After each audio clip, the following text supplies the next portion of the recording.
नमस्कार मित्रों, मेरे चैनल LLB ग्रुप प्रिंस में आपका स्वागत है। आज हम जो विषय लेकर आए हैं वो बहुत चर्चित शब्द है कानूनी रूप में, मानहानि। मानहानि भारतीय दंड संहिता IPC की धारा 499 और 500 में वर्णित है। 499 में मानहानि के विषय में बताया गया है और 500 में उसके सज़ा का प्रावधान बताया गया है। आइए हम जाने मानहानि के विषय में। मानहानि के विषय में कोई भी व्यक्ति अगर बोलकर, लिखकर, सांकेतिक रूप में या चित्र द्वारा किसी को भी अगर ठेस पहुंचाता है तो मानहानि के श्रेणी में आता है। जैसे कोई अगर किसी पे जातिगत टिप्पणी कर दे या किसी के काम धंधा पर, मान लीजिए कोई मेस्तर है, उसे आप कह रहे हैं अरे ये मलमूत्र ढोने वाला व्यक्ति है, तो ये भी एक ठेस के उसके मान सम्मान के प्रतिष्ठा में, मान सम्मान प्रतिष्ठा गरीब हो या अमीर सबका बराबर है कानून के निगाह में, ये भी एक मानहानि के श्रेणी में आएगा।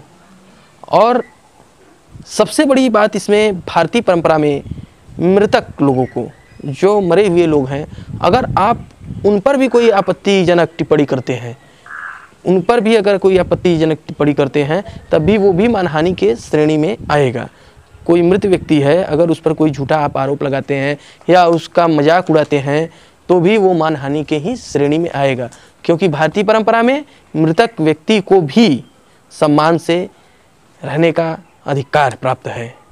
और दूसरा, मानहानि का कोई भी संगठित या कंपनी के जो कर्मचारी हैं, लोग हैं, उनको भी अगर आप कुछ आपत्तिजनक बोलते हैं उनके कामों को लेकर, वो भी मानहानि के दावा में आएगा। अब इसके कुछ अपवाद भी हैं। जैसे अगर आप कोई लोक कल्याण के लिए अगर आप कोई दावा करते हैं तो वो मानहानि के श्रेणी में नहीं आएगा। मान लीजिए आप किसी दुकान से एक जूता लाएं और वो दुकानदार घटिया किस्म का जूता दे रहा है, तो आप लोगों को जागरूक कर रहे हैं कि उसके यहाँ से जूता मत खरीदिए, वो घटिया किस्म का जूता बेच रहा है, तब ये मानहानि के श्रेणी में नहीं आएगा। लेकिन अगर आप डायरेक्ट उस व्यापारी को चोर है, डकैत है, इस प्रकार के शब्दों को बोलेंगे तो मानहानि के श्रेणी में आएगा। तो मानहानि में अब आइए जाने सज़ा का क्या प्रावधान है। IPC की धारा 500 में मानहानि के लिए 2 वर्ष की कारावास और आर्थिक दंड का प्रावधान है। आज की वीडियो में बस इतना ही। आइए मेरे चैनल को लाइक और सब्सक्राइब करिए। अन्य कानूनी जानकारी के लिए अगले वीडियो में मिलते हैं।